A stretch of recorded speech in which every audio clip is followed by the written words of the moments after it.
اچھا، چونکہ ہم لوگ کہتے ہیں کہ زکوٰۃ جس کو دیں اس کو بتا کے دیں، یہ لوگ کہتے ہیں، اسلام تو کہتا ہے کہ اپنے صدقہ اور خیرات کو، قرآن کی آیت ہے سورۃ صدقہ بھی البقرہ، صدقہ اور صدقہ عربی زبان میں صدقے کا ورڈ استعمال ہوا ہے زکوٰۃ کے لیے۔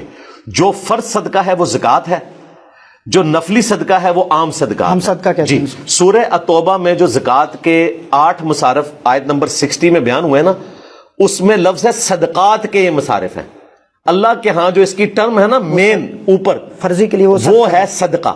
صدقے میں ایک فرض صدقہ ہے وہ زکوٰۃ ہے، پھر کچھ واجب صدقات ہیں جو آپ منت کے صدقات ہوتے ہیں، پھر صدقہ فطر بھی ہوتا ہے۔ تو جو فرض صدقہ ہے وہ 2.5% ہے، اور یہ اس وقت ہوگا جب تھریشولڈ پوائنٹ آپ کا کراس کر جائے گا، 1 سال آپ کے پاس 7.5 تولے سونا یا اس کے ایکویلنٹ مالیت ہے۔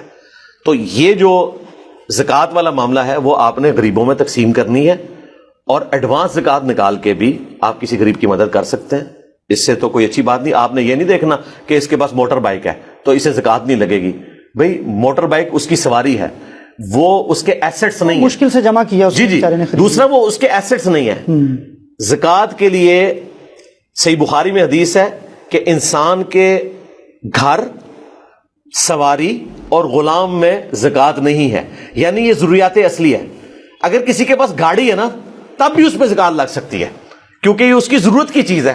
اس سے ہٹ کے اس کے ایسٹس جو ہے نا وہ 7.5 تولے کے تھریشولڈ پوائنٹ کو کراس نہیں کرنے چاہیے۔